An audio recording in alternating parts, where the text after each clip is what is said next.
इस काव्य के बिना ध्यान अधूरा है। ध्यान में उतरने के लिए इस मंत्र का जाप करना ही होगा। वह मंत्र ओंकार, भगवान की दिव्य ध्वनि से जुड़ा हुआ यह काव्य है। मौन होकर के मन में द्वादशांग को आत्मसात करते हुए 18 महाभाषा, 700 लघु भाषाओं का संग्रह है ओंकार दिव्य ध्वनि। तो पूरी भावना के साथ पहले हम इस काव्य को शुद्ध करते हैं। स्वर्गा पवर्ग गम मार्ग विमार्ग निष्ठा। स्वर्गा पवर्ग गम मार्ग विमार्ग निष्ठा। सद्धर्म तत्व कथनैक पटुस त्रिलोक्याः। सद्धर्म तत्व कथनैक पटुस त्रिलोक्याः। दिव्यत ध्वनिर भवति ते विशदार्थ सर्व। दिव्यत ध्वनिर भवति ते विशदार्थ सर्व। भाषा स्वभाव परिणाम गुणैः प्रयुज्यः। भाषा स्वभाव परिणाम गुणैः प्रयुज्यः।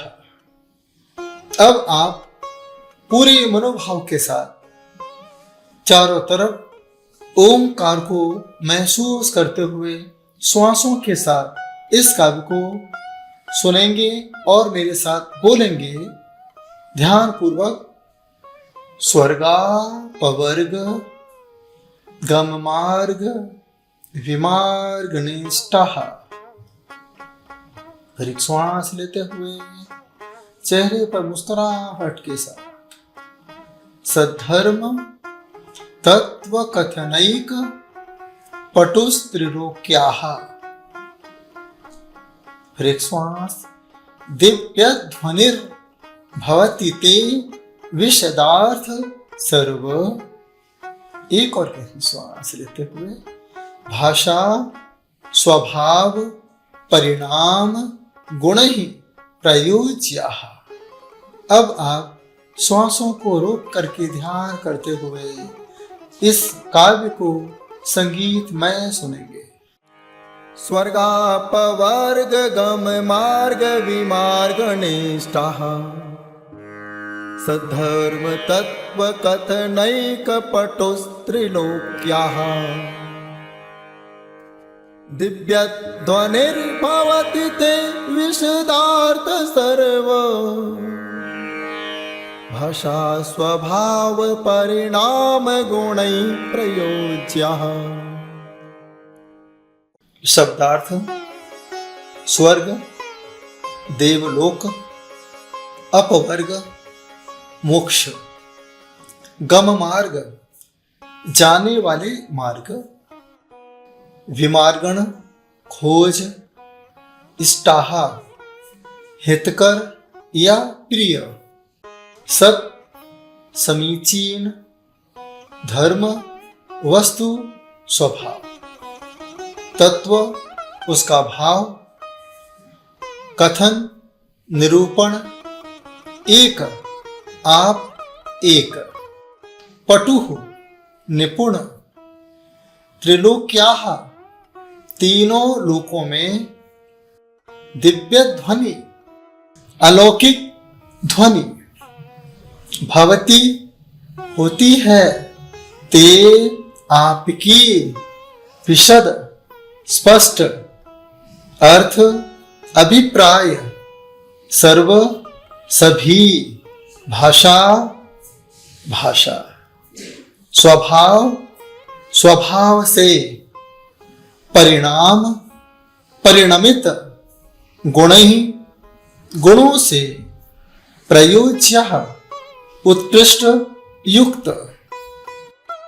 भावार्थ, हे परमेश्वर, संसारी जीवों का कल्याण करने वाली आपकी दिव्य ध्वनि स्वर्ग और मोक्ष का मार्ग बताने वाली है। आपकी अलौकिक दिव्य वाणी अत्यंत गंभीर, मधुर एवं विशद अर्थ करने वाली है।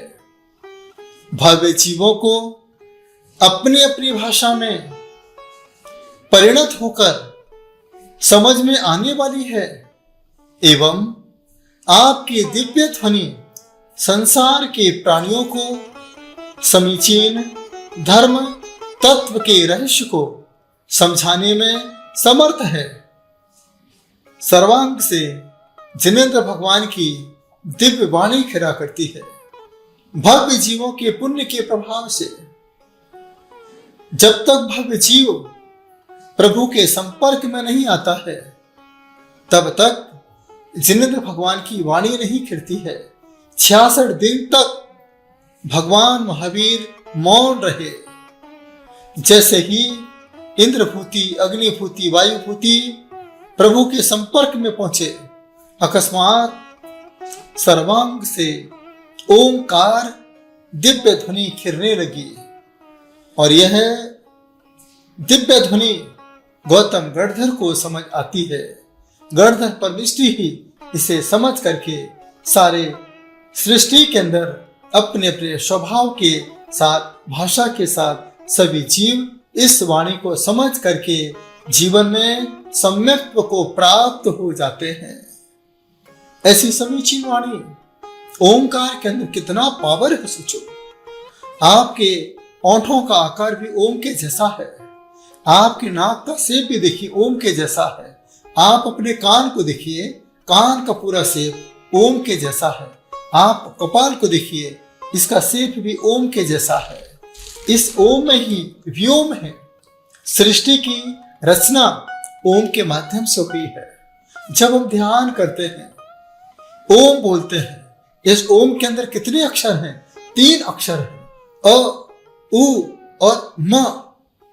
भगवान की वाणी ओम में ही क्यों खिरी? क्या रीजन है? इसलिए खिरी है क्योंकि भगवान 3 लोक के स्वामी हैं। और 3 लोक के स्वामी कैसे हैं? ओम में देखिए, आ कहने से अधोलोक हो जाता है, ऊ कहने से ऊर्ध्वलोक हो जाता है, उमा कहने से मध्य लोक हो जाता है। जो 3 लोक के स्वामी हैं, उन्हीं की वाणी ओंकार वाणी खिरा करती है।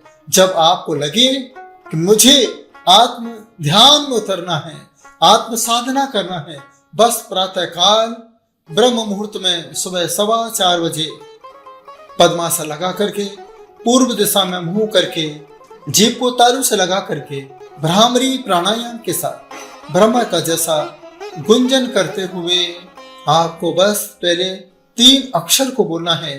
अ बोलते समय पेट पर ध्यान करना है। अधोलोक, यही पापी पेट है, संसार में पाप कराता है, संसार में भटकाता है, रुलाता भी है, हंसाता भी है, संग्रह भी कराता है और संग्रह का त्याग भी कराता है। ये अधोलोक, अ पर ध्यान करना है पेट पर। ऊ के ध्यान में ऊर्ध्वलोक पर ध्यान करना है। म बोलते समय हमें मध्यलोक अर्थात हृदय पर ध्यान करना है। देखिए, एक बार प्रयास कीजिए, जिनके जीवन में बड़ी उपलब्धि प्राप्त नहीं हुई है, जिनकी वाणी का किसी पर प्रभाव नहीं पड़ता है, तो उस वाणी को मधुर बनाने के लिए, उस वाणी से लोगों को अट्रैक्ट करने के लिए ये ओंकार दिव्य ध्वनि है। चलिए हम आपको इसका अभ्यास कराते हैं। बैठ जाइए पद्मासन मुद्रा के साथ और हल्का सा रिदम सुनते जाइए।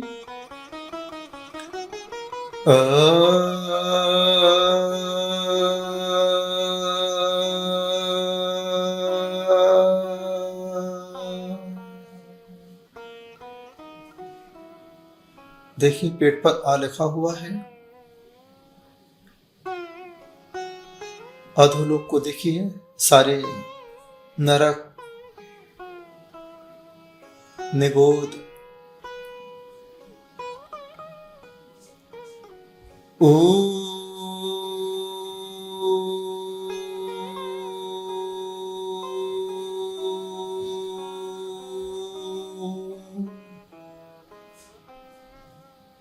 सिर के ऊपर देखिए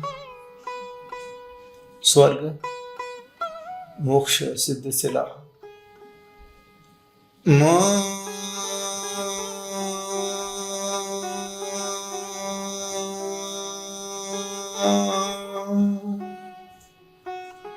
सेंटर में देखिए हृदय चक्र पर मध्यलोक, यहीं पर ही माँ मिलती है, पिताजी मिलते हैं, संसार, परिवार, संयम यहीं से जागृत होता है।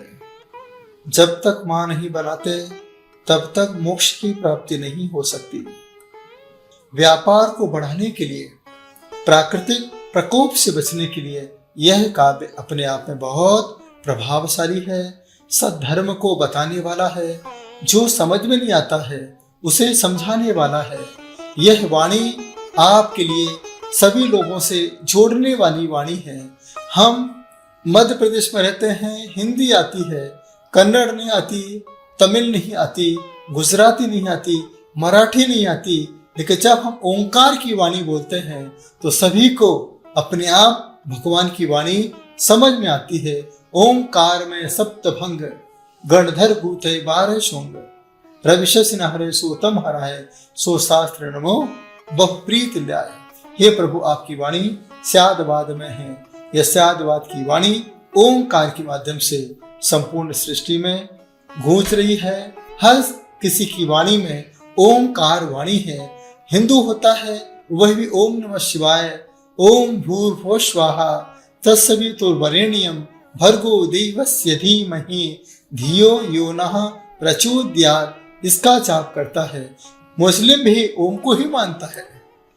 सिख संप्रदाय में भी एक ओंकार सतनाम, और क्रिश्चियन में भी, ईसाई में भी गॉड ब्लेस यू, गॉड का नाम लेकर के वहां पर भी ओम का आकार बनता है। और जैनों में ओम के अंदर 24 तीर्थंकर नमोकार मंत्र, समस्त शक्ति का वाचक, स्यादवाद में सप्तभंग, गणधर गूथे 12 सोंग, रवि शशि न हरे सो तम हराए, सो शास्त्र नमो बहुप्रीत ल्याय। ऐसे शास्त्र की वाणी, स्यादवादमयी वाणी ओंकार की वाणी है। यदि आपके व्यापार में वृद्धि नहीं हो रही हो, आपके जीवन में प्राकृतिक प्रकोप बना हुआ है, 35 नंबर काव्य को 35 बार पढ़िए, पूर्व दिशा में मुंह करके ओंकार के साथ पढ़िए, पूरे मन के साथ, तन्मयता के साथ, जैसा मैंने आपको बताया। इसका रिद्धि जाप भी है। ओम ह्रीं अरहं नमो जल्लो सही पत्ताणं झ्रौं झ्रौं नमः। मंत्र जाप है ओम ह्रीं अरहं नमो जय विजय अपराजिते महालक्ष्मी अमृत वर्षिणी अमृत श्राविणी अमृतम भव भव वषट् सुधायै स्वाहा। ओम नमो गजगमने सर्व कल्याण मूर्ते रक्ष रक्ष नमः स्वाहा। पीले वस्त्र पहनकर अभिषेक करते हुए भगवान का मंगल कलश की स्थापना करें। दीप लगा करके पीले आसन पर बैठकर पूर्व दिशा में मुंह करके 4000 मंत्रों की आप जाप करें, पाठ करें, तो आपके जीवन में प्राकृतिक प्रकोप का विनाश होगा, आपके व्यापार में वृद्धि होगी, आप एक अच्छे वक्ता बन सकते हैं और आप सभी भाषाओं को बहुत कम समय में सीख सकते हैं। आपने मनोभाव के साथ सुना, अनुग्रहित हूँ। ओम नमः।